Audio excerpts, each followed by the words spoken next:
जिंदल ने ये रिपोर्ट्स पढ़ी तो उसका खून खौल उठा। वो लगातार दिल्ली हेडक्वार्टर्स को ये इंटेलिजेंस भेज रहा था, लेकिन वहां से कोई रिस्पांस नहीं आ रहा था। उस वक्त राजीव गांधी भारत के नए प्रधानमंत्री बन चुके थे।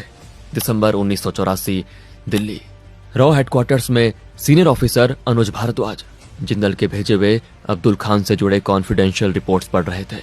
रिपोर्ट्स पढ़कर खत्म होते ही भारद्वाज ने बिना वक्त गवाए एक ऑर्डर दिया, एजेंट जिंदल को तुरंत दिल्ली बुलाया जाए। कुछ दिनों के बाद जिंदल दिल्ली पहुंच चुका था। रॉ हेडक्वार्टर्स के एक सिक्योर रूम में उसकी मुलाकात अनुज भारद्वाज से होती है।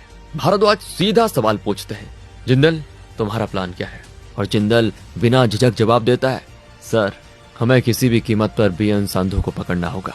पाकिस्तान और आईएसआई उसके साथ मिलकर भारत में कुछ बहुत बड़ा करने वाले हैं। भारद्वाज पूछते हैं, तुम श्योर हो? तो जिंदल कहता है कि yes sir, ISI chief Akhtar Abdul Rahman खुद संधू को सुपरवाइज कर रहा है। भारद्वाज फिर पूछते हैं, तो प्लान बताओ, और जिंदल सारा प्लान समझा देता है। अनुज भारद्वाज इस ऑपरेशन को ग्रीन सिग्नल दे देते हैं और इसी पल एक नया कोवर्ट मिशन जन्म लेता है। इस मिशन का नाम रखा जाता है ऑपरेशन हॉर्नेट। कुछ ही हफ्तों के बाद जिंदल लंदन पहुंच जाता है। एक बिल्डिंग के अंदर पार्किंग लॉट में उसकी मुलाकात होती है एक आदमी से, एजेंट मोहन। मोहन को खुद अनुज भारद्वाज ने ट्रेन किया था और वो पहले भी कई हाई रिस्क सक्सेसफुल ऑपरेशंस का हिस्सा रह चुका था।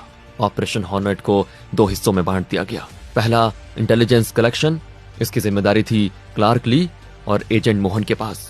दूसरा कोवर्ट ऑपरेशन, इस पूरे फेज को सुपरवाइज करने का जिम्मा दिया गया था एजेंट संजीव जिंदल को। 2 साल पहले 1983, वियन्ना, ऑस्ट्रिया। उस वक्त एजेंट जिंदल वियन्ना शहर में एक्टिव था। इस फेज में उसका कोड नेम कुछ और था। वियन्ना में रहकर काम करते हुए जिंदल ने एक नाम आइडेंटिफाई किया, आसिफ खान, एक पाकिस्तानी